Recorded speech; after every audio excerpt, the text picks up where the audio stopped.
कह रहे हैं कि खाली पैकेट थोड़े घूमना है, पैकेट में कुछ लेकर के घूमना है। तो हम लोगों के पैकेट में तो कुछ है नहीं, केवल घूमने की बात वो नहीं कर रहे, उसके छायावाद को समझिए कि वो क्या कहना चाहते हैं कि क्षेत्र बड़ा है। और जहां तक रिप्रेजेंटेशन की बात है तो ठीक बात है कि अगर पार्टियां चुनाव लड़ाती हैं तो पार्टी के पास तो एक अच्छा फंड होता है। पार्टियां कोई वैसे कैंडिडेट पर क्यों दांव नहीं लगाती है जो एक सूचिता की राजनीति करे और हाउस में आकर के और खास करके उस अपर हाउस में जाकर के मजबूती के साथ उन निकाय के प्रतिनिधियों की आवाज को मजबूत करे।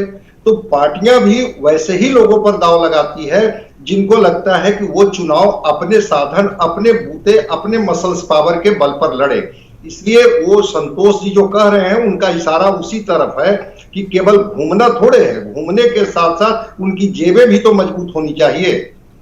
चलिए, चक्का कैसे घूमेगा? चक्का ऐसे घूमेगा कि जब आप पेट्रोल डीजल भराने लायक रहिएगा तब।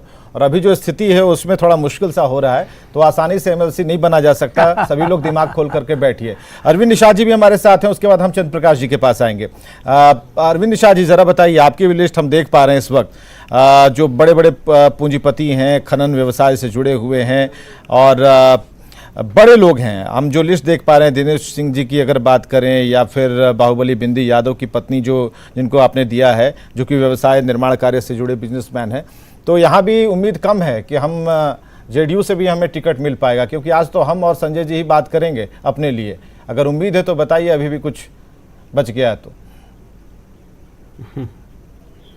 विवेक जी, पटना परिक्षेत्र से जो हमारे उम्मीदवार हैं उनका भी पोर्टफोलियो, उनका भी प्रोफाइल जरा निकाल करके देखें कि हमारे जो पटना से उम्मीदवार हैं वो सामान्य जन हैं और 2 बार विधान परिषद में पटना से वो चुनाव जीत करके विधान परिषद में जनता के आवाज़ को मुखरता से अपनी बात जेडीयू के सदस्य के तौर पर उन्होंने रखा है वाल्मीकि सिंह जी ने।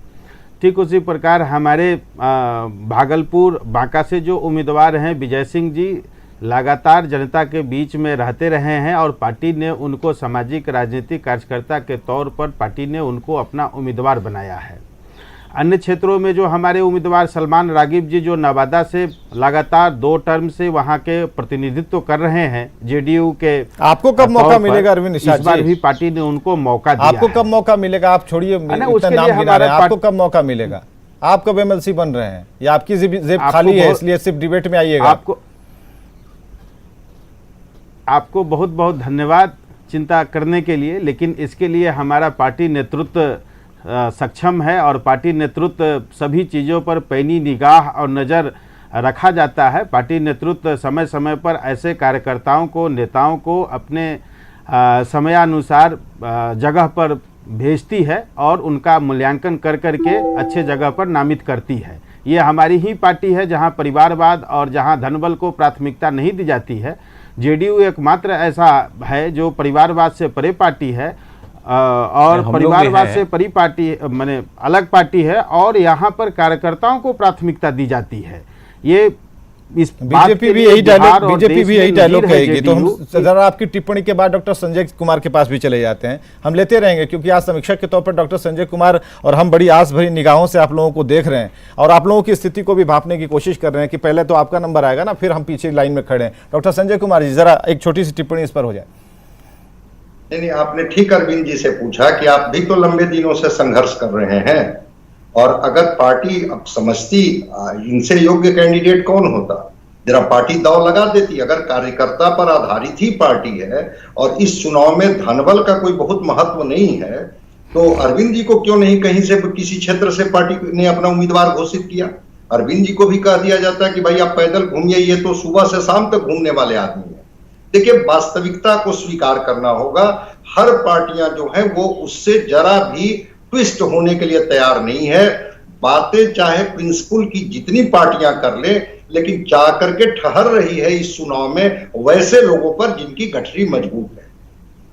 चलिए, गठरी मजबूत होना जरूरी है। अब बारी आती है चंद्र प्रकाश सिंह से, उनसे भी जानते हैं। कांग्रेस के प्रवक्ता, अच्छे लीडर, अच्छे वक्ता और इनसे कई बार बातचीत भी हुई है। तो हमें जरा बताइए चंद्र प्रकाश जी, जो विधान परिषद चुनाव है इसमें किसकी चलेगी, धनबल की चलेगी, रसूख की चलेगी, बाहुबल की चलेगी? क्योंकि जो डेफिनेशन आ रहे हैं उसमें अभी तक तो भविष्य हम अपना नहीं देख पा रहे हैं। तो आप बताइए कि किस तरीके से कैंडिडेट्स को सामने लाया गया है, या फिर जो इलेक्शंस हो रहे हैं उसमें क्या ये परिपाटी आगे कंटिन्यू करेगी, या फिर एक इसमें ब्रेकडाउन होगा और कुछ अच्छे खाली जेब वाले लोगों को भी मौका मिलेगा ताकि वो आएं और कुछ करके दिखाएं?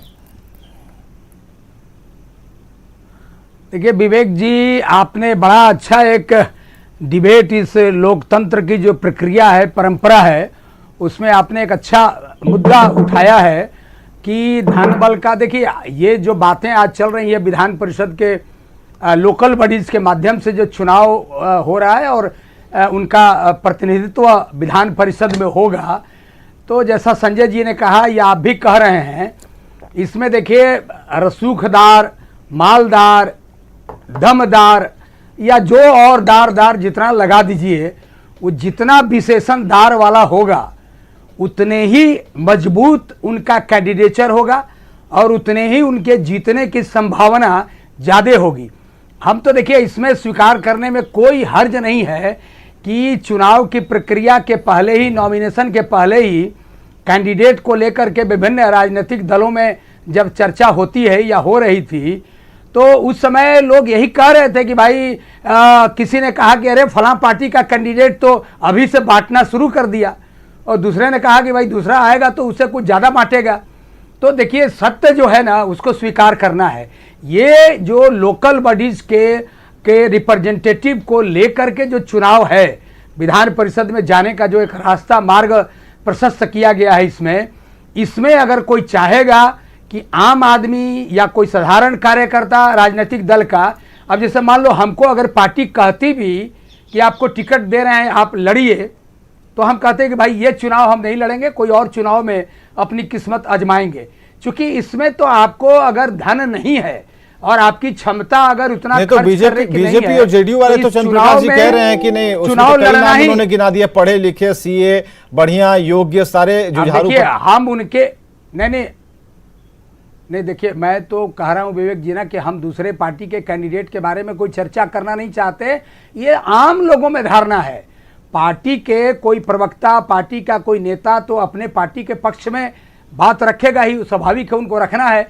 लेकिन आम लोग क्या बोलते हैं, अब संजय जी राजनीतिक विश्लेषक के रूप में यहाँ हैं, वो क्या बोलते हैं, या उनको भी छोड़ करके आप आम आवाम से भी पूछेंगे, या इसमें जो वोट देने वाले वोटर हैं उनसे भी अगर आप पूछेंगे तो आपको पता चलेगा।